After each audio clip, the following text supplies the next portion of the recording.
4, He never says 2. 3. Welcome, everyone, and pull up a seat at the table. It is lunchtime in Rome. Tonight is episode 152, entitled Ashley Cesaratto. Ashley is a proud Penn Hills alum, amazing musician, appreciated teacher, creator of the giant Pittsburgh Foodies Facebook page, and regular at the table with us. We look forward to hearing her story and your opportunity to get to know her. So, pull up a chair at the table and join us. First-time listeners, you can subscribe on your favorite podcast app or listen directly on lunchtimeinrome.com. While there, please do take our relational needs questionnaire. Make sure to follow us on all social media, and it would be great if you gave us a 5-star review.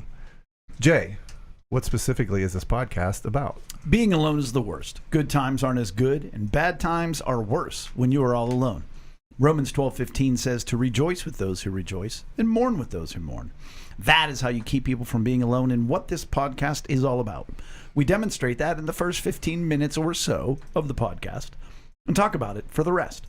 So while it may not be 12:15 in Rome, we're treating it like it is Lunchtime in Rome. Rome.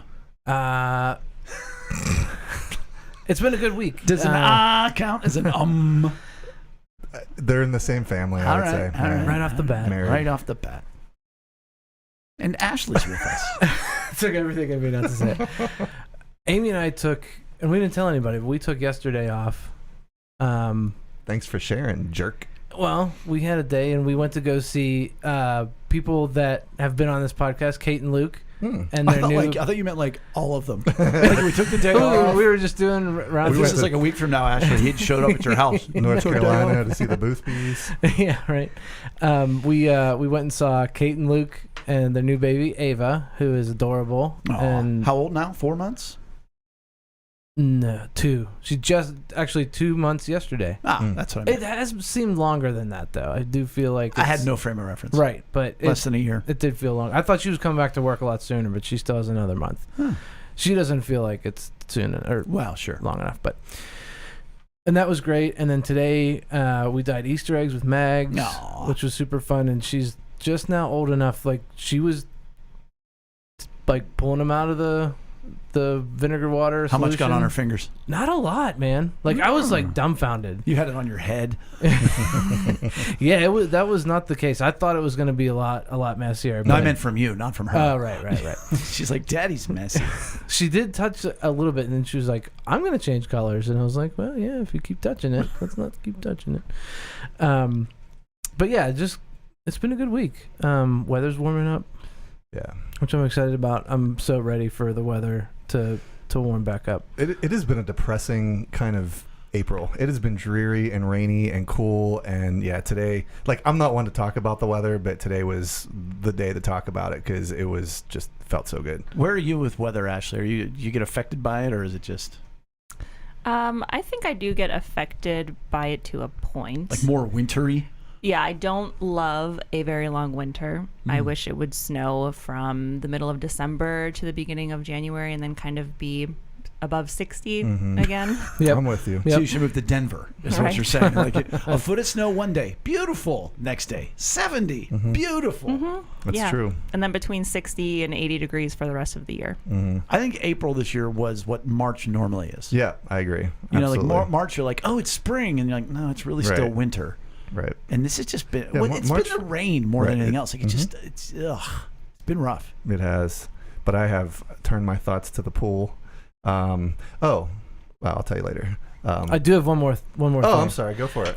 And I took this at work. I'm going to butcher the name of it, but we're going to talk about it again because I'm going to bring it up to you guys as a subject of conversation. But it's something like the EQ intelligence, like emotional intelligence, specifically at work. But they had this test at work that we could take, and then we have a score. It's very in depth. It's like 133 questions, but we get a score on. How long did it take you to take the test? Not long. I mean, the questions are like super like one-liners and boom. Like Okay, because one-liner, before boom, one-liner, Rachel and I boom. went down to Texas, we took a different test than the relational needs questionnaire. Yeah. And they said it'll take you like an hour and a half to do. And I was like, no way, it's not going to take me an hour and a half. It was like an hour and 25 minutes. I mean, it was probably like 10 to 15. Oh, okay. Yeah. So not the one I took. Very simple, like Bing, bang, boom. Yeah, and it was 0, like 1 to 5 scale. Anyway, but it kind of confirmed of like where I am on imposter syndrome. Oh, really? You know, I definitely have imposter syndrome, and after reviewing it, it was clear, and they had like definitions why, and that was pretty amazing. And a lot of like sometimes that can go to a place of you're not driven, and like we've talked about that with me in the past couple weeks, month, you know, being Right, you don't feel challenged. I don't feel well, I just don't feel driven. Like, you know me, like I'm a go-getter. Like, you want to start a project, let's start a project. You want a website, let's do it. Let's, you know, go. But I just haven't had that drive that I used to have. Specifically at work or in general? Probably more at work. Not something that's gonna like hurt my performance, because right now, like, I'm doing all the things I need to do, but I'm not going above and beyond, or like going to try to do better to get that promotion, you know, next time or whatever. You know what I mean? And Brian, you've talked about 0 imposter syndrome. I can identify with it a little bit historically, but not present. Ashley, how familiar are you with that theory? Pretty familiar, and when Eric started to say that, my eyes kind of got big, because sometimes I think that nobody that I know has it, even though it's a very common thing.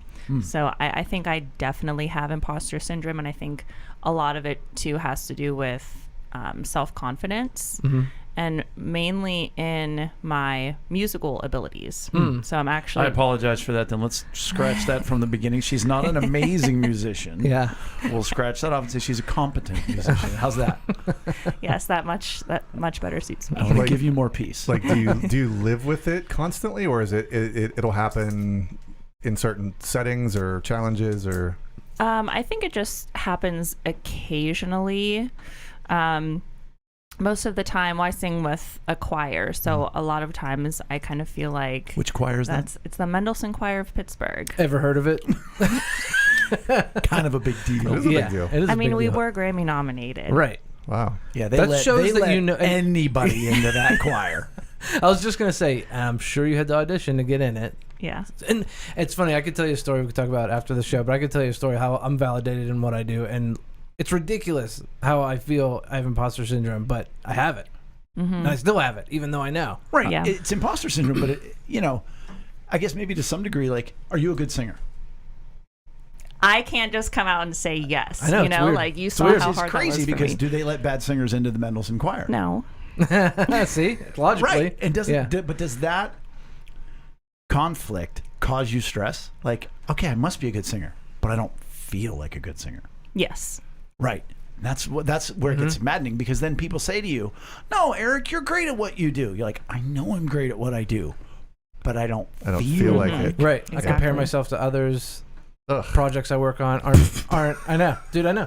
I like projects. It's not perfect the first time, so like, I'm awful. Like, somebody made this comment, like, didn't see that one coming. Yeah. Well, Brian's just like, "Gosh, it's gonna be a terrible way to live." It's awful. Well, I mean, there was. I went through a season where that was just taken out of me. I mean, because like the comparison, you know, comparisons are killers. And I went through a season in my life where I can't remember exactly what was going on, but it was a lesson that I had to learn. And I'm glad I learned it, you know, because now it's a zero factor for me. And when it does start to creep up, I'm like, I recognize it and, you know, cut it off as much as I possibly can. And I interrupted you, Eric. Yeah. No, that was it. So we have confirmed your imposter syndrome. Yeah. Again. Well, in some level, it's got to give you peace. Like, all right, it's who I am. Well, and they're giving us tools to like help us get through and get by. Brian just finished all the water that's ever been drank So before. delicious. Off mic, no Yeah. less.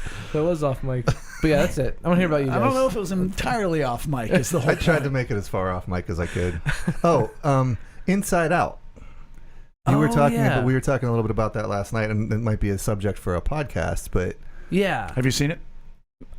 Disney movie? Yes. Pixar. Yes. Yeah. I With have all the seen different it. emotions as characters? Well, and like, it's amazing. I encourage you to watch it. I would love to talk about it in depth more, but at the end, Riley, who's the main character, the main girl in the movie, her parents comfort her, and like the sadness Don't of like spoil it. emotional. People are like, oh, never mind. right, but He was dead the whole time. Yeah, we'll talk about it. yeah, We'll but give spoiler it alerts. literally is like a visual of what we talk about. I remember watching that, being like, I hope they do it right. I hope they do it right. Yeah. I hope they're not like, Yeah. look on the bright side. Yeah. But they don't. Made But me they cry. don't, and they really, because it's sadness. Like I was getting so angry at sadness at the beginning of the movie because we're just screwing everything up.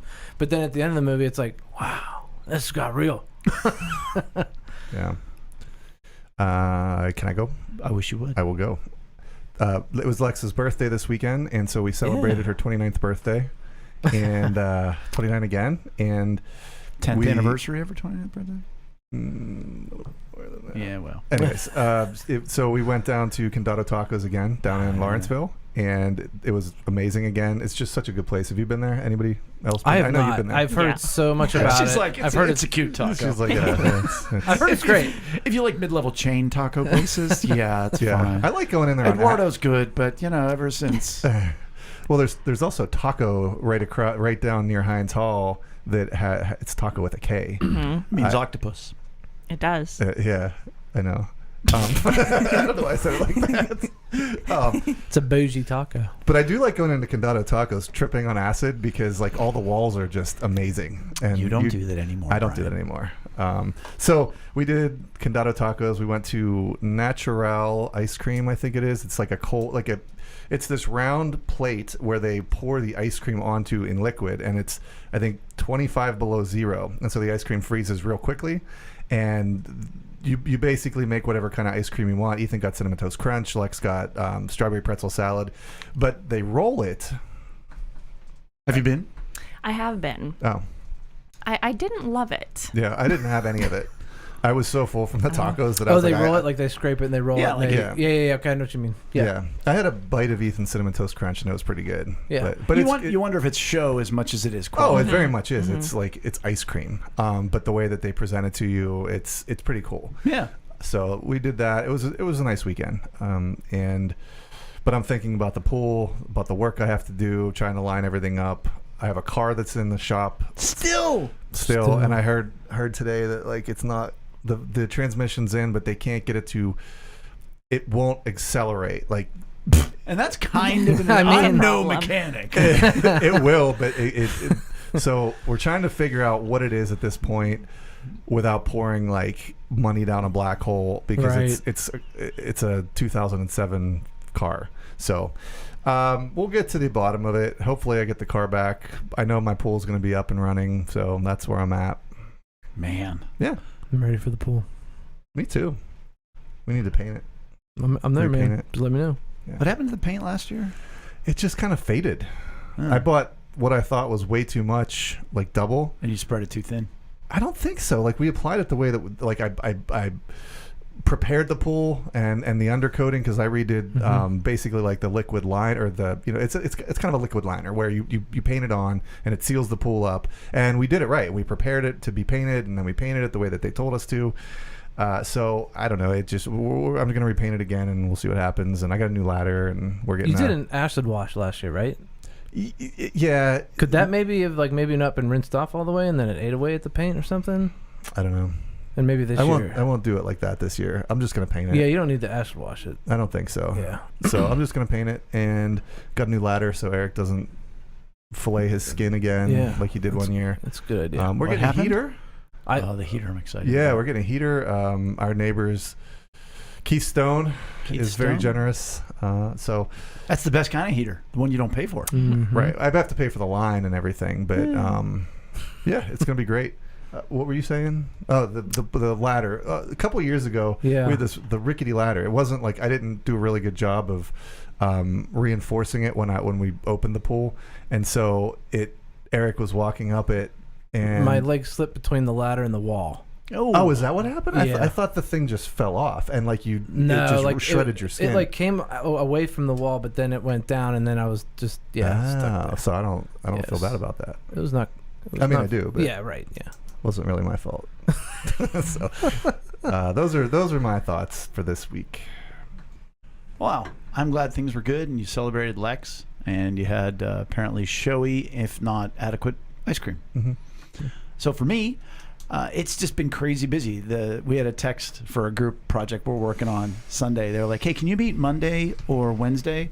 And I looked and I was like, I'm booked through next Monday. Like, and it's so funny, my days, because, I even preached on it in church. My, let's say, habit or concept or the reality of, I go to bed about 2, 3 in the morning. I turn the light off by 3, the phone. Never really 3, 2:45. And I get up and drive Bella to school at 6:30. Well, then, I've only been asleep for 3 or 4 hours. So then I get what I like to call second sleep. And so I get up at like 10 o'clock or whatever. And it's so funny. People will be like, are you still in bed?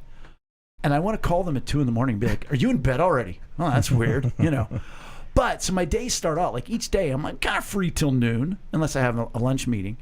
But then like today, it's racing through the evening. And so it's been a very busy time period, but that's a challenge for me because I've always strived to not live the life of next big thing productions. Well, as long as I get through this and as soon as I get through that, but to enjoy and embrace each individual thing. Given the nature of my life, some of them are very heavy and very focused things, like whether it be an individual that I'm working with on how to get rid of guilt, or a couple that's doing okay but could do better, or somebody who just lost a loved one, or coaching, And so it's mentally challenging, but for someone like myself, it's very gratifying.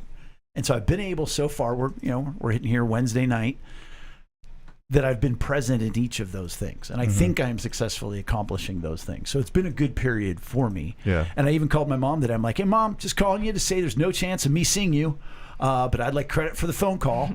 And she's like, oh, honey, you get all the points in the world. Yeah. And she knows that I don't like the points thing. But I offered to take her to Easter on Sunday. So I said, how are you getting to Easter? She goes, well, it's a long walk to Marcy's, but I think I could probably start now and get there.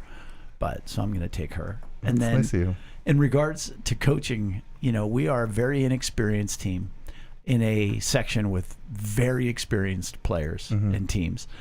And it was such a great illustration last night. Ashley, you are not, correct me if I'm wrong, a big video game person. I'm not. Right. You are, and you have been in the past. Coaching sometimes is like playing a video game and the battery is dying in the remote control. Yeah. And you're just hitting the right button over and over again. And it's like, why isn't it working? Like, we spent a half hour putting in a very intricate blocking scheme on Monday. Something we really never done before, that I even told them, I don't think you're capable of this. But it's my job to at least show it to you. And the very first play, they did exactly what I said. And the superstar player from Latrobe, who is 6'3", jumps out of the gym, goes right into our double block. And I was like, yes! Well, we screwed up the block. It ended up on our side of the net. And I was like, well, I've done what I can. But I even told the guys about it today. And I said, but see, I'm still liable because why didn't I teach you to block better? And then, of course, I saved my own skin. And I said, well, because you haven't had enough experience to learn how to do it correctly. But it's still fun to at least have them listen, do what I said. Yeah, that's encouraging. And whether or not it works or not, who's to say? You know, so it was all right. And, the cool thing about coaching is you get to organize people, you get to push them towards a common goal, and you get to watch them get better. And that is one of the aspects of Ashley's life, because you've put together performances, musicals, choirs, correct? Right. And that's sort of this end of your story.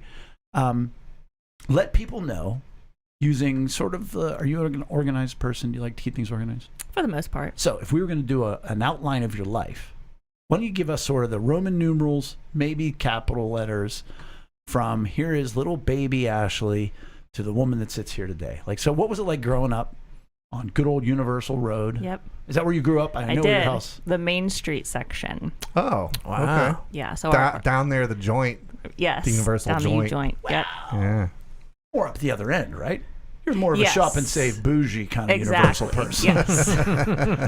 Oh, past Indeed. Universal. She's sort of like Pizza. Mohan's backyard. Exactly. Oh, You that is probably nice. smell Mohan's from your house. All the Oh, time. boy. There you go. Yeah. So what was it like? So I'm the oldest of 3. So, I kind of feel like my teacher inclinations kind of started back then. I had a great childhood. We had lots of fun. We had a pool as well, but then my dad took it down when I was probably 16. He said that nobody used it anymore.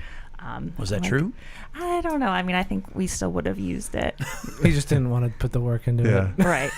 But we did help him. I don't know. I remember walking around the edge of the pool with the vacuum Skimmer. precariously, Oh, the vacuum. yes, Gosh, we're balanced fancy. on the edge. So childhood, fun childhood. I remember I was into photography. Sometimes I would run up to that hill kind of by Mohans and try to catch the perfect picture of the sunset. There are some great sunsets over there. Yes. Yep, like over the deck. Mm-hmm. Yep. Oh, like the deck hockey place. You Yes. mean? I was like, Oh, the deck at Mohans? That doesn't- No, the deck hockey place. Mhm. Yeah. And, of course, I love food. I've always loved I was food. just gonna That's ask you kind of that's kind of how I start off when people ask me how I started the Facebook group. And I started with my friend Cindy. We were teachers at Trinity Middle School together. So yes, I've always loved food. And Where did that come from? I I mean, really you got don't the Italian know. last name, so Right. there's that.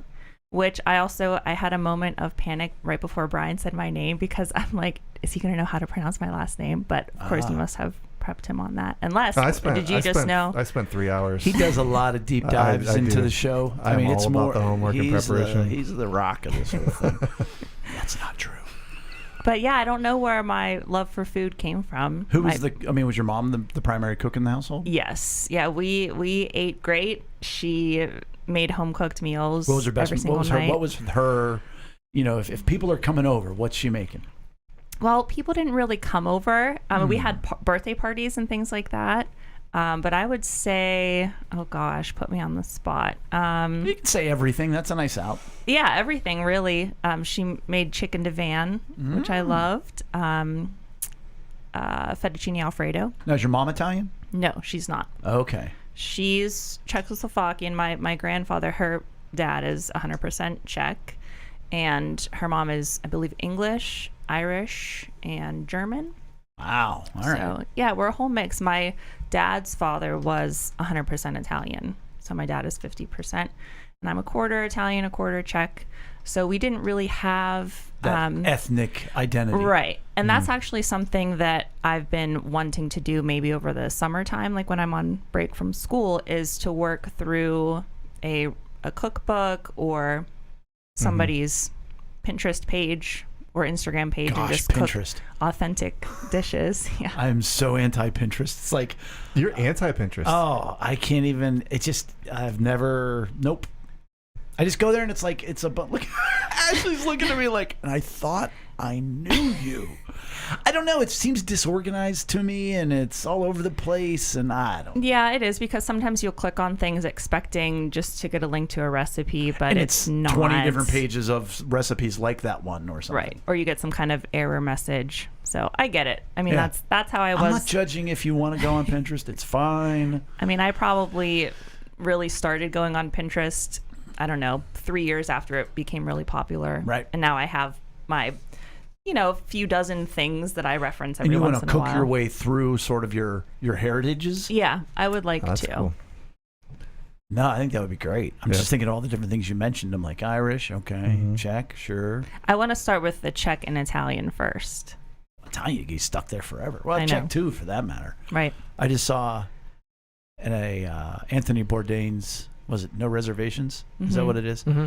And it was either, I think it was Czech, but no, my fault. It was Bosnia. But it was pretty crazy, like this clay pot that they cook the meat in, and they cover it with all the ashes and like the coals while Yeah. it cooks. But it's still on like a tabletop. It's not like in Hawaii with the pig roast.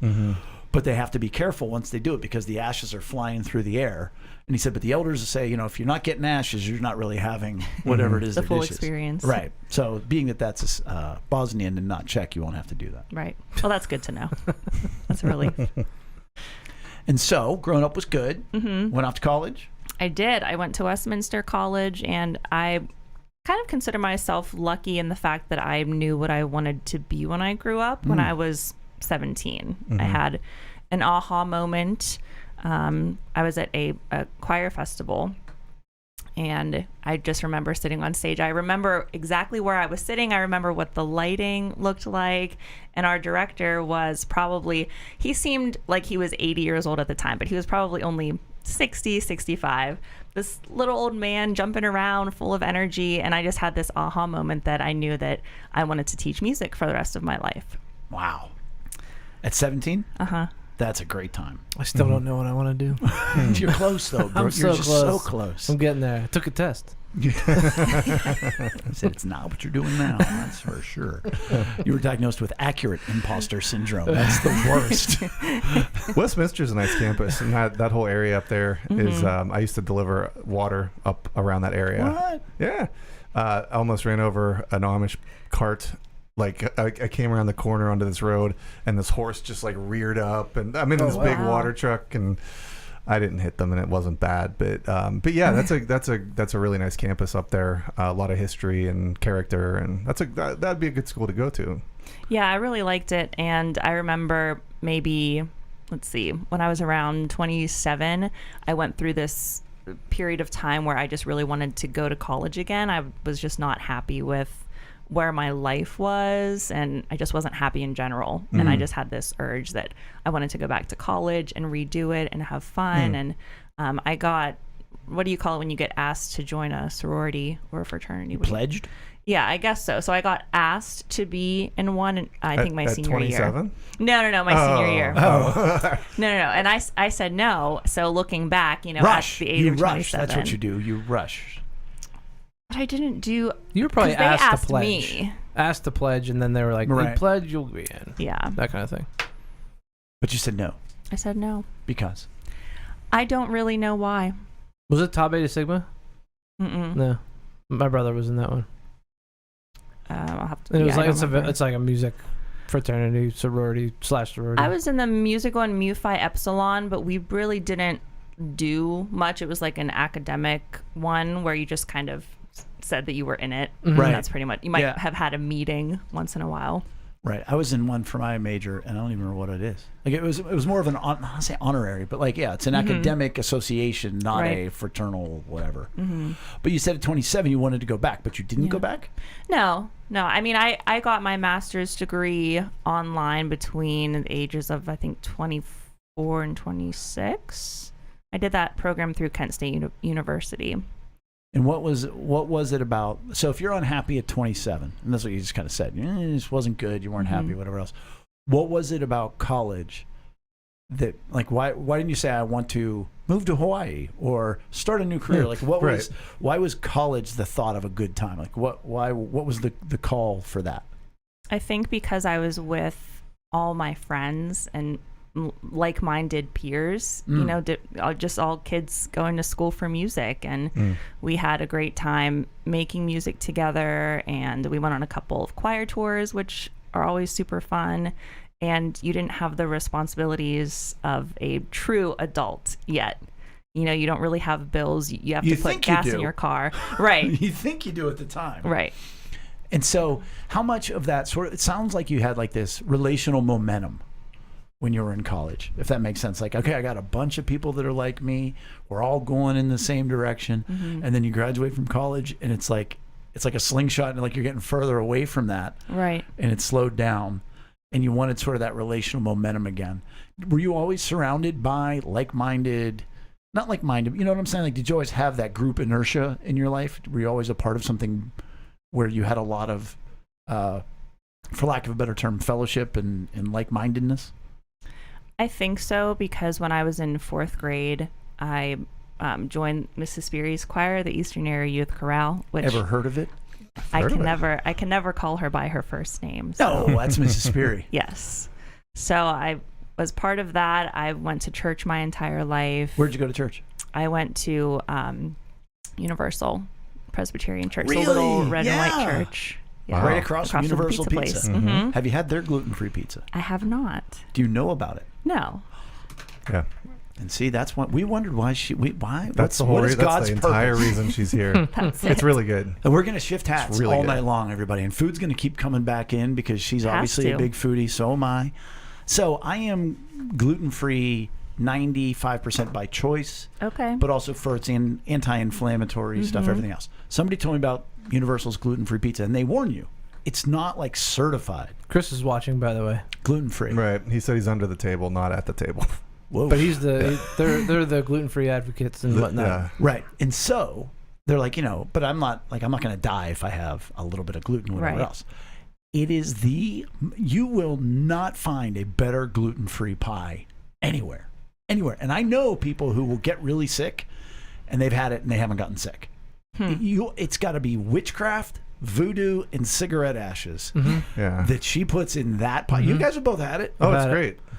We've gotten the dough and taken it on vacation because it's that good. Yep. Like It's the best. They should. and it's awesome that they sell the dough. I almost want to go there and be like, can I help you sell this and market it so that you can because it's that good. I've never had gluten-free pizza is cardboard. It's not. It's pizza. It tastes like pizza. It's got the chew. It's got the flavor. Yeah. Whatever voodoo they put in there. I mean, they need to take, because I know they rent out the apartments above it. Put an air bubble in, make it a gluten-free kitchen, and make it certified gluten-free. Yeah. And they'll be millionaires. Yeah, They they're really not- would be. It's not a cheap pizza, but And it's not that expensive. no, it's not that expensive.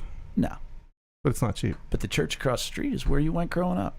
It is. You were saying as far as groups you were a part of. Always a part of a group. Yep.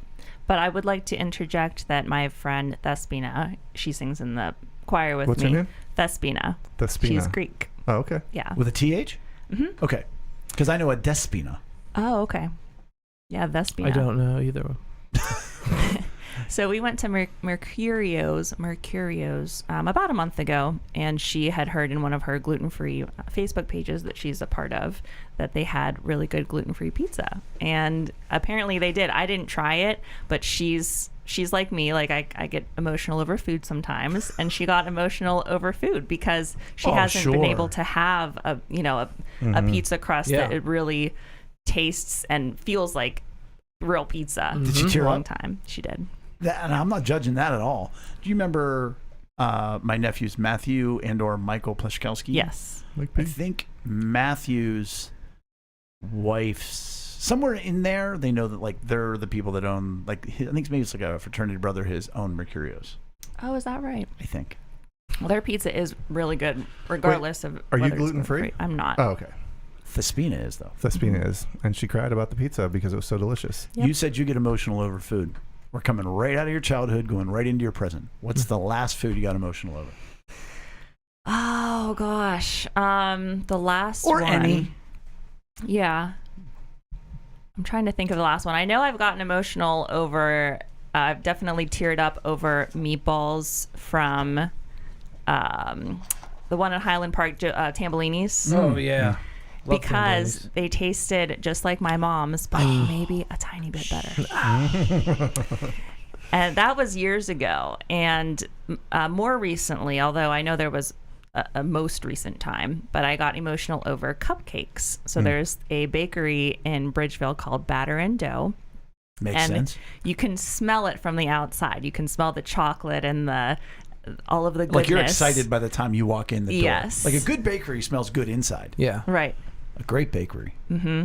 So I got a few of their cupcakes and took them home and cut them into little pieces just so I could sample each one. And I'm tasting them and I start to tear up because they taste like something that I would make. And I'm very, very picky. So going back to imposter syndrome, I don't have imposter syndrome about my cooking and baking. I know that I am a good cook and a good baker. Yeah. So when I was tasting these cupcakes, I'm like, oh my gosh, these are so good. And she's going to make it. Has she made it? I think so. Okay, good. Because they're going to be like, and they closed. No, they're flourishing. They're doing very well. Wow. You guys ever get emotional over food? If I haven't had it for a while. This is the best bread I've ever had. I don't know about emotional. I mean, I get excited. I I got get really excited. So what's the last food that you got really excited about? My wife's lasagna, which is her grandmother's recipe, and we have it at Christmas. And I could eat a whole pan of it. It is, Would you say that's her signature dish? Because it's... dude, you've had it. Oh, yeah. Yeah, I don't think you've had it. I have not had it. Yeah. It's really good. Dude, it's so good, and man, I look forward to it. It's Man, like, I haven't had lasagna. I just get so excited. Yeah. I got sad when the Green Forest in Penn Hills closed, the Churrascaria. Me too. So sad about that because I knew the owner. She was this authentic Brazilian woman, and they kept it going for 15, 20 years, whatever. We'd been to Brazil, been to a Churrascaria down there, and came back, and it was just so incredibly authentic, and she was so warm and kind and nice. And then they closed during COVID because that's got to be a pricey. You're buying all these giant cuts of meat. Well, and with all the regulations and stuff over COVID, like it's a very communal experience, which I loved so much. I was so sad about that. Yeah. Marilyn chimed in and said that it's Michael's roommate's Steve. His sister is married to a Mercurio. And Matthew's wife, Riley, said, best gluten-free pizza she's ever had. There we go. So, sponsored by Mercurios. Chris says we need to have a Mercurios versus Universal gluten-free pizza off. I'm down. I'm there for Think That we that. should. sounds like fun. Yeah. Of course, now I'm not even doing any kind of grain, though, so I'm kind of out. You're not doing any You'll make an sacrifice for one exception. night. Yeah. Yeah, I'm grain-free. Grain. I thought you said green. Oh, no, grain. No, I do green. Yeah. No grain. Right. So you were doing the carnivore diet? Indeed. How did that go? It was great. It was, and for the most part is, like basically I'm carnivore plus low glycemic vegetables and fruits. So like I'll do coleslaw that I make on my own or cream spinach that I make on my own and like avocado or raspberries. But I absolutely love it. It's just a clean way to live, no gas, no stomach pains, good weight control, tons of energy. I really have to force myself to have a third meal. I have a big breakfast and then like 5 or 6 o'clock, I'll have a pork chop and something else, a piece of cheese, whatever else. And then it's like 10 o'clock. I'm like, all right, I'll have a steak, But no, it's a good way to live. Well, and his pursuit of it last year especially rubbed off on everybody else. And people ask me, and I'm not 100% by any means, but people are like, what is it like? And I just tell them it's efficient. Like the way that you feel, you eat and it's enjoyable, but you're not bloated, like you said. It's just an efficient way to eat, and I mean the pounds really come off. Not that it's something that you do. I kind of had to stop. Yeah, like I went hardcore 8 months with the only non-animal product being half of an avocado with breakfast for, shall we say, not even digestion, but elimination purposes. But 8 months, and I got down to like I think my lowest was what You're like 160. No, it was like 161 or something like that. Like right now, I'm carrying myself at like 171. Then I had to just stop because I would have either had to start lifting a whole lot or eat less, and I just introduced those. So, which reminds me of the Universal Presbyterian Church, which is where we left off. So, what was that? Was a small church? Obviously, it wasn't huge. It was a small church, but I remember back in the day, in the mid 90s, they would be packed for things like Christmas and standing room only. And then when we had our EAYC concerts there, same thing. Oh, so they hosted the concerts back then? Yes. Until I was a junior in high school, my senior year, we moved to Zion Lutheran Church. Ah, yes. And they still meet there quite a Yes, they bit, do. don't they? Yeah. Is that still going? Yeah, it's still going. It's Because she's sort of quasi-retired, except she's never going to retire. exactly right. Yeah, the EAYC is it's getting a lot smaller, and I'm not exactly sure what her plans are, you Right. know, in the near future. And what does but that do to you emotionally? Like, it is what it is. Everything has its season, or does it kind of tug at the heartstrings? A little bit of both, for sure. But yeah, I mean, everything does have its season, and I feel like kids just aren't interested in that kind of thing like they were when Certainly I was less so. young. At least around here, perhaps. When you were with the EAYC, did you do any of those like trips to Europe and stuff like that? Some, because I know Chris and like the Davidsons have been on stuff like that. Yeah. So you did. What was that like? What did you do? Amazing. The choir tours are the most fun I've ever had. And we, as a family, we never went on vacation. We just didn't have the extra money to do that. So choir tours were always kind of my vacation. And I saw most of the eastern half of the United States. And I went to Europe with EAYC once, right after I graduated high school. And then when I was in college, we went to Spain, I think my sophomore or junior year, which I'm also going back to Spain in 3 months. And now I'm the director. Oh, Wow, that's cool. awesome. So yeah, it's pretty exciting. Where in Spain? We're going to Seville, Barcelona, and Madrid. Okay. And where did you go before? Those 3 places? No, I went to Seville before, and then the Andalusian region. Don't even know it. I don't either. Well, you will. Or you did. Yes. No, I've been to Madrid. I was in Madrid and then on the northern coast. And it's what you think of Madrid. I mean, it's like you are in the heart of Spain right there. I remember my dad in the cab said to the cab driver, Playa del Rey. And the cab driver just looked at him.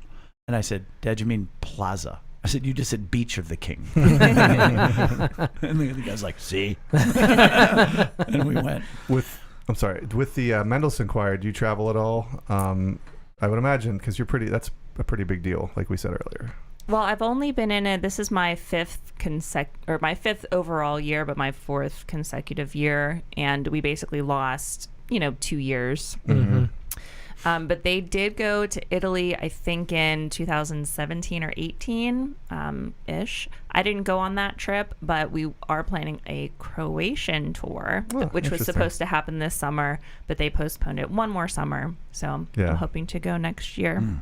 What can you describe your the audition process? Because when we went to the symphony last month, Lex and I got to talking, my wife and I got to talking about how difficult it is for somebody to get into one of those chairs in the symphony.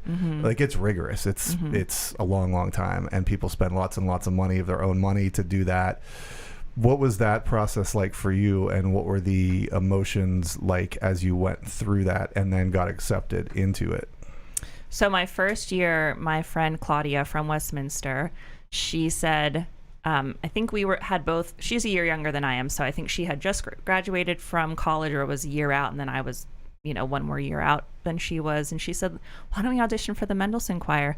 And I said, "Well, I'll do it for the experience, but I'm not going to get in." And I got in. So that time, so there are 2 different sections. There's the volunteer group, which we don't get paid, and then there's the core group, which does get paid. So I just auditioned for the volunteer group the first time. And then the next year I said, well, I'm going to go out for the core. I might as well. I have nothing to lose. We had to take a music theory test. What's when you say the core, obviously we know what the word core means, but what does that mean in this context?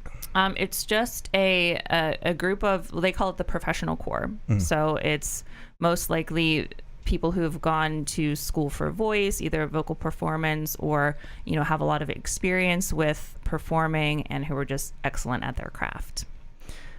So when I auditioned for the core, I had to take a music theory test, and we had to sight read, which I don't remember if we have to do that for the volunteer group or not, and then sing a couple of pieces in different languages. Okay. So I'm going out for the core. Our audition is sometime next month. So I'm working on a piece in Italian and in French right now. That's incredible. If you need any help with that, you just reach out there. We got you. That's no problem. What are your emotions as you lead into this? Like it started off as just a, hey, let's try it. Now you're working your way up, and obviously you feel very intentional about wanting to get into it. So where are you right now as you lead into that? Do you have like test anxiety or something, anything like that?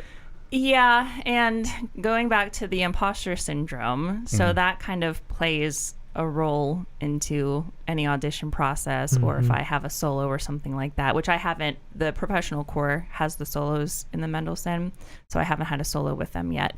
But I've been taking a few voice lessons with a wonderful woman named Paula. So hi, Paula, if you're listening or watching. Thank you, Paula.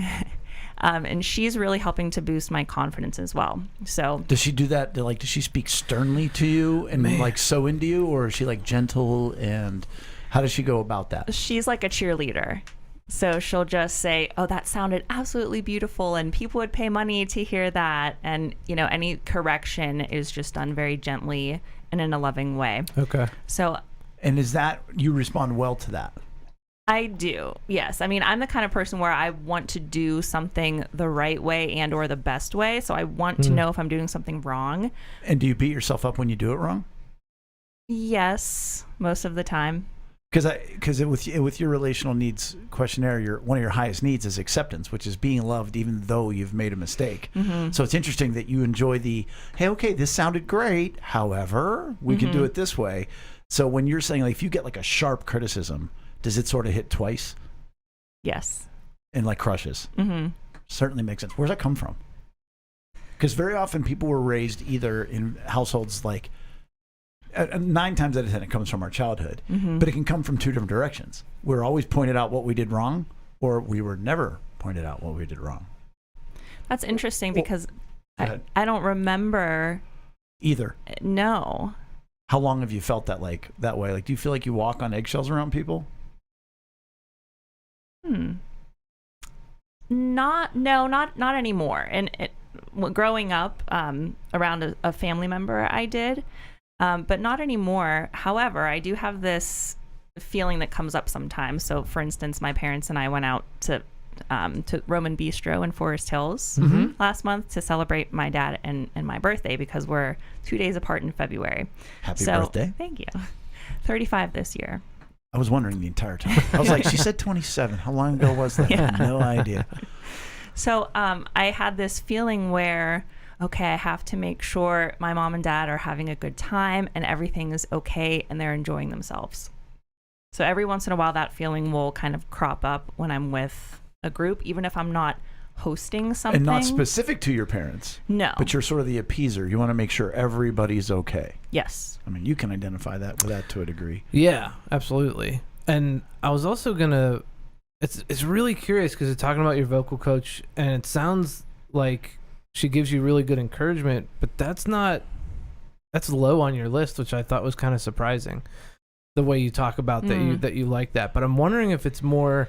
And it's not one of your top 3, but approval is at a number 6. And I Yeah. wonder if it's more related to that, a sense of belonging. Like, you are doing a good job and you are a good singer and you're one of us, kind of thing. Jay, No, that's really insightful, because clearly that is evident. Like, I'm a part of the choir. I'm a part of this. Right. My crew in college, that it's evident throughout your life. And I wanted to go back to when you were 27 and not feeling great. But I think for sure it's meeting her need for belonging. Yeah. I am worthy. I am a good singer. right, Because, that validation. because even, Yes. and it's meeting the need because you don't believe it, in your core to whatever degree. So yeah, I would agree with that. And then what I identified was the acceptance. She's not hurting me in that regard. She's Right. not screaming at me, telling me you're never, because I can only imagine in the music industry, you have those kind of teachers that no matter what, it is not okay. And I demand perfection. That would crumble you, correct? Yeah, and I've never had that experience, thankfully. Right. God, I would hope not. So you have this wonderful teacher now and everything else. Tell me, go back to 27. You said you felt terribly alone and wanted to go back to college. That's where we kind of crawled into this rabbit hole or took this avenue. What was going on that left you feeling in this sort of empty space? Well, I was either newly married or about to get married, and kind of, had a feeling that maybe things weren't going to last. So I think that's kind of where that stemmed from. And then things were also extremely stressful at school. I was teaching at Trinity Middle School, and then I ended up resigning the summer of 2017. So that was right after I turned 30. So maybe I was like 28 or 29 when I was having these I want to go back to college feelings. So I think a lot of things, or most things in my personal life, my most important relationship was not going well. And then things at work were very stressful. And I felt like administration wasn't supporting me, and also I had lost a couple of people who I was very close to. So just all of those things combined, I think, contributed to that thought of like wanting to go back and do it over. What a gross and ugly time. Like everywhere you turned, there was no security. It was all just crumbling. Mm-hmm. You said something, and you said, I was either married or about to get married, and I had a sense that it wasn't going to be, well, I forget the exact words, what I wanted it to be or what it needed to be. She was married or about to get married with kind of a bad feeling about it. And yeah, I was going to ask the same question. Right. Like, what was that like? Because that has to be 1,000 emotions. Yeah. It's going to be terrifying to be making this commitment. Were there red flags, or was it just that general uneasiness about you in that time? Like, what made you perceive that? Lots of red flags. So my ex-husband and I had a rocky relationship from the start. Mm-hmm. And it's kind of interesting because several months before I was going to get married, I met a friend of mine for dinner. And this friend, I taught her daughter in the orchestra and the choir at my old school. And I also taught the mom, her name is Shelly, I taught her voice lessons because she sang at her church and she just wanted to get better at singing. So, and she's a Christian, and we just really had a wonderful connection together. So we were out at dinner one night, maybe in the spring or summertime. I love that it revolves around food. Keep going. Right, of course. And I remember sitting there, and she had prayed for me before. Like, we had some really awesome moments. And I was sitting there, and I was this close to telling her, Shelly, I don't think I should get married. And then the server came over to our table, and the moment was gone, and I lost my nerve to say something. Well, I blame him for all the problems. The server? Yeah. Why do you assume it was him? I blame the server for... Nice. But in that moment, so you said, I lost the nerve, Mm-hmm. or what else? Do you blame yourself for not saying anything? I don't. Okay, because it kind of sounded like that, like I lost my nerve, so I should have said something and I didn't. No, I don't blame myself, and I don't regret anything that's happened. Wow. How come? And I'm not disagreeing.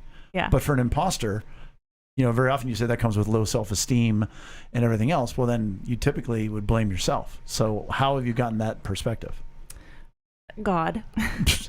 I mean, Jesus. I think, I know that everything that's happened to me, good, bad, or otherwise, happens for a reason. And I more so believe that the bad things, the bad experiences that I have, the hard times that I go through, it's so that I can help somebody else in a similar situation. That's incredible. Mm-hmm. I mean, that is evolved thinking, and certainly is reflected in the fact that your emotional need for security is 3, which is one of your 3 lowest. Mm-hmm. And for somebody with that kind of a past, you would think it would be higher, but yet the perspective, if we go back to Joseph Jason, he was all about perspective, is such a good perspective to have. And so that period was so ugly as far as professionally, personally, for lack of a better term, even relationally, losing relationships, loved ones, and everything else. Obviously, God helped you get through it. Were there other significant people in your life at that time, or was it really just one of those tough, isolated, not only alone, but lonely times? I think I became closer to my parents during that time. Mm-hmm. And also I was working at the YMCA, and she was my boss, and I don't know if she's listening right now, but she's one of my best friends now. And she and I would work the front desk at the YMCA together, and we would just talk and talk and talk, because we would work usually like the evening shift, like 4 to 10 or 6 to 10. And we would just talk, and we went through a lot of similar things. And she actually ended up getting divorced a couple years after I did. And, so we just have so much in common. And I feel like she really helped me through that time. And I have a wonderful friend, Sarah, who we've really grown close. About, I think the year the year before I got divorced, we started to become really, really good friends. And she's been there for me every step of the way. So, and I have a few other close friends as well that I'm very thankful for, because I went through a period where I didn't really have close friends at all. And now I have, a core group of maybe 4 or 5 people that, we're there for each other. Wow. And it's neat that what you wanted is what you had, which is, I want to go back to college and I want to have that. And yet then God provides for you the new version of what you had, as far as those relationships and that sense of belonging, even if it's just 2 individuals, not a greater group. Although, when did you join Mendelssohn? I joined for the first time in 2012. Oh, so it was almost that's before that time, isn't it? Right. So I was in it from 2012 to 13, and then I was just doing too much. I was in grad school and teaching private lessons and teaching full time, and it was too much. So I re-auditioned about 2 months before my ex-husband and I split up. And so if you were at 28, 29, 30, was sort of that dark period, 27 through there. Yes. How has it been since? Oh, well, there were a lot of dark times after that, too. Yeah. I would say the first couple of years that I was back on my own, it was very tough because I had quit my job at Trinity, like a nice paying teaching gig. Right. So I didn't have that anymore. So financially, I was struggling a lot. I remember one morning I turned my car on to go to work, the job that I was working at the time, and all the lights were flashing and it was like shaking. And I was like, all right, well, I'm just going to drive it to the dealership, which was about 15 minutes away. And I'm like, I can't even put this thing on the road. And I had some ridiculous amount of money in my bank account, like 17 cents or something like that. And, I'm like, I'm never going to put myself in this situation again. So I got a part-time job serving at Permante's or Permante Brothers, but Permante's for us Pittsburghers. Permante's. And yeah, so ever since that was the fall of 18, I kind of crawled my way through different jobs. And it was at this time that I kind of realized I made a mistake by quitting my teaching job, because not only for the financial security, but of course because it was what I felt like I was meant to do. Back to your aha moment. Yes. So I interviewed for dozens of positions over the next grueling couple in and of years. Itself. Just interviewing is just the worst. Yep. I feel like I became like a pro interviewee. And I remember my dad saying, like, Ashley, how do you keep doing this? Like, you're getting so many rejections. How do you keep doing it? And I just said, because I have to. So. But how horrific? Because, like you just said, I mean, you said the whole self-esteem, the whole, this is sort of the subtitle of this episode is the imposter application. But that's horrible for someone who's like struggling with self-esteem in the first place to be like, no, not good enough. No, not good enough. But it kind of goes back to the whole, like, I know everything is part of a greater plan. So even though I was devastated for a couple of these rejections, for the most part, I just, I had my sad time, and then I said, all right, well, it just wasn't meant to be. And there was a purpose to the pain. Like, okay, there's a reason why, and I'm going to hang my hat on that and move forward. And then eventually. Yeah, I got the job at Penn Hills. I did not know that. That's incredible. Yeah. So that was amazing. I mean, I was so incredibly thankful that I got that job, and I just felt and you get that job right before. Yeah, well, it was actually at the height, not the height, but it was the fall of 2020. Right. Oh, it was the fall of 2020. The fall of 2020, okay, yeah. So right in the middle of it. In the middle of it. Wow. Yep. Yeah, be a choir director with nobody in class and or masks on all the time. And even if they are in class, they can't sing. Oh my gosh. It's like maybe the next job. Maybe that's the one that's going to be perfect and easy. And even at the end, it was, how do I put it without breaking any kind of confidence or anything else? You put up with a lot in dealing with your alma mater and in a tough time for a teacher at Penn Hills. I'll just leave it at that. Yes. It was not an easy. The masks wasn't the hardest part you had to deal with by the end. It wasn't, but they were pretty darn difficult. I mean, don't discount the masks, Jake. Don't discount the non-singing in the choir. That was tough. What kind of choir are you in? Non-singing choir. It's very avant-garde. Radio. And so you transitioned away from that professionally, and where? So wait, let me go backwards emotionally. So you really found a new level of yourself as far as like, I got to do this. I don't care if I'm sad. There's a purpose to it, and even your own father, who is no softy. I'm sure he has his soft side. He does have his soft side. I'm sure he does. But I mean, he's sort of the man's man, right? He works with his hands, gruff, rah, rah, rah, all that kind of fun stuff. He's looking at you going, you're tough. And so you found this new gear in your life, and you grind your way out, and you get this new job that is the dream job, except it's not.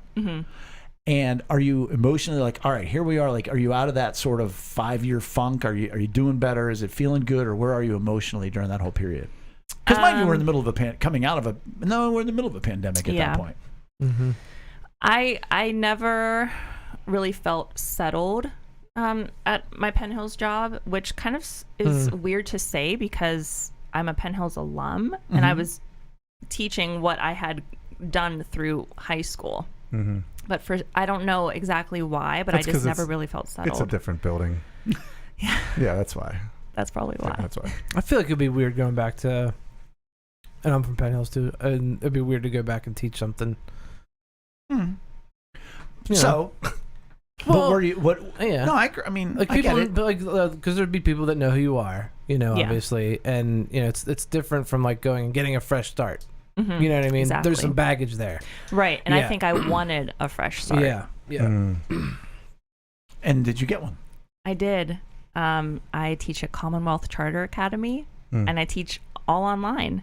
And I teach music. It's more of like a general music curriculum, and I absolutely love it. I couldn't be happier. That's awesome. And I'm happy to say that. And finally happy to be happy. Yeah, and okay with it. Right. And do you feel competent?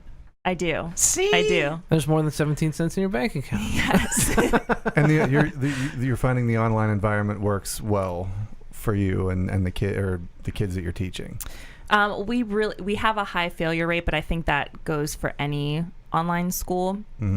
But one of the big reasons why I was looking for another position when I got hired at Penn Hills is because of the masks and the uncertainty. And okay, today we're going to be in school, tomorrow we're going to be home, and you can't sing in choir, and you have to cover 6 classes that aren't choir. Right. So it was a lot. Not too many fights in charter schools. No, Online? not really. No. So I just wanted consistency, and I applied to another cyber school. Didn't get that job, but the CCA job was. Do you remember Amber Manos? No. She's about 5 years older than me. We went to the same church. But she and I, go out to dinner sometimes and everything. And she messaged me, or maybe I was talking to her, and she said, well, you should apply to CCA. Her daughter went there for a year or two, and they really liked it. So I applied. I had 2 extremely easy interviews, and then they offered me the job. I mean, I didn't even have to do a teaching demonstration. It was... And it's going well, though. It's going amazing. Okay, because that would be my fear, that they're just like, she wants to work here. She wants to work here. We got her. Well, they've been around since 2003, so they're almost 20 years old. Yeah, that's pretty established. Yeah, and the culture is just incredible. Everybody is so supportive and hardworking and creative and dedicated. I just can't say what a great enough. fit. Yeah. That's awesome. And I'd be remiss if we didn't touch on the fact that if anybody, you've started Pittsburgh Foodies, which I'd like to be noted as, where was I? I was like, what, in the first 100 or 2? Oh, definitely. You're an OG. I'm an OG, all right, and now there's over what? 35,000. 35,000 members of your group. Is there not an imposter syndrome in that, but it's kind of like, that's not who you are. That's sort of what people know you as. Does that make sense? Like how before we started, we talked about how, you must get a free meal everywhere in Pittsburgh. Right. She's like, I got chips and salsa, but that guy moved. It's like, but how's that experience been? Because it is kind of crazy. There's got to be a way to monetize it, but it's a lot harder than you think. Oh no, I'm sure it is. Yeah. We know. Yeah. Because we had 35 people listening to one podcast. We didn't get a block. No. But how's that experience been? It has to be exciting. It's got to be at times burdensome. Yeah, and my co-admin, Cindy, yeah, and I know that you does do have a co. And yeah, she does so much. She's on a sabbatical this year, and she has some extra time. I thought you were taking a sabbatical from Pittsburgh Foodies, and I was like, wow, this is organized. No, she's sabbatical from her employment. Yes. Got it. Yeah. Makes more sense. So she does so much because we have post approval on pretty much everybody, and we have member approval on everybody as well. So anybody who wants to join the group, we go through each person individually. And yeah. So between the two of you, you have approved 35,000 applications That's a for lot. membership. I guess we have, I just asked to join today, so. You didn't get in, did you? Well, actually, I don't know if I clicked all the way through because I was grabbing the group link for the show notes, but Right. I'm going to apply. And has it, it started out small, like, hey, here's what I cooked, here's where I Yeah, went. started from 0 members. And have you made any relationships with people in that regard? Definitely. Yeah, I've made a few friends and a whole lot of acquaintances, and we've hosted a few events too. Our picnic was kind of a flop. We had a picnic in September. Yeah, I remember that. Nobody came. Oh, no. I think we had 11 people. Well, Out all of, due like, respect to the 11 Which who came. yes, with the 11 people, and Cindy and I had a wonderful time. But we had like 25,000 people at that point, so we were just hoping for. You're like, maybe is there going to be 50? enough space? Yeah. Is there going to be enough? Wow. Yeah, but we had a pizza making class at Enrico Biscotti in the Strip District, and that was super fun. And then Cindy did a cookie decorating class maybe 3 or 4 weeks after that. I couldn't make that one, but it was a great time, I heard. So What a cool group. Yeah, keep Yeah. grinding. Sounds awesome. Right. Yeah, I Mhm. wouldn't stop. And I just, I didn't answer your question. I don't really feel any certain way about it. I mean, I think it's really cool that we have this Right. many It doesn't people. puff up your feathers, but it also, you don't feel like an imposter. You're like, yeah, I started a group and it's got 35,000 people. Right. I'm very neutral about it. Mhm. Yeah. Well, it's cool though, because it is what it is, and it is a cool thing. Mm-hmm. I think. It's very cool. Yeah. So what's next for Ashley? Well, something that maybe I'll have to give you guys an update on Ooh. in a few weeks, but I don't want to say anything yet. But you got something. I've got something cooking. Give us a Sounds category. intriguing and exciting. So professional, personal, musical. Professional and food related. Ooh. Yeah. That's- And you guys are actually the first to even have a hint about Oh, that. Man. Dang. That just You heard happened it here today. first. Nothing I like more than a tease. Like stubbing my toe is just slightly better. Yeah. Or worse. No, it's better. Oh, you like to hit your head too. Yeah, I like. Yeah, that's as much as I like a good tease. But that's exciting. I'm excited for you. Yeah, in Thank that you. regard. That's really cool. Hey, before we get done, what are you gonna say? I wish I would have said.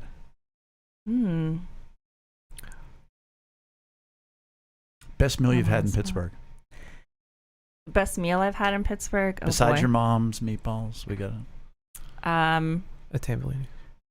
Yeah. second best mom's. Tears seasoning the meatballs.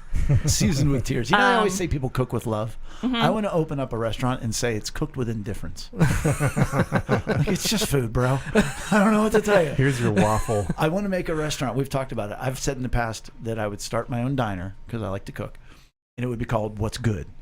And I only cook. Well, when you walk in, we yell What's Good, but I only cook what I cook that's good. So it's just What's Good.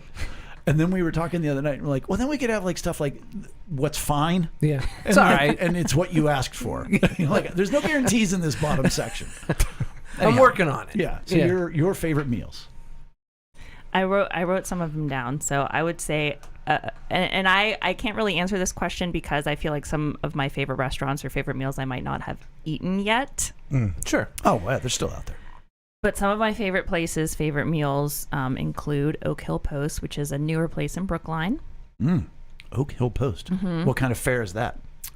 American. They had dinner service. I think they were like just lunch for a while, then dinner and lunch, and now they're breakfast and lunch. So they have like really good burgers. They have a really good fried chicken sandwich, some breakfast sandwiches, their biscuits. So it's sort are of approachable wonderful. American fare. It's not like Yes. super high end. It's just good, solid food. Yes. Wow. Yep. And Cafe du Jour in the South Side is in my top 3. the minute you say du jour, I go, that ain't for me. Like it's too fancy for my blood. They're not fancy though. It's very approachable food.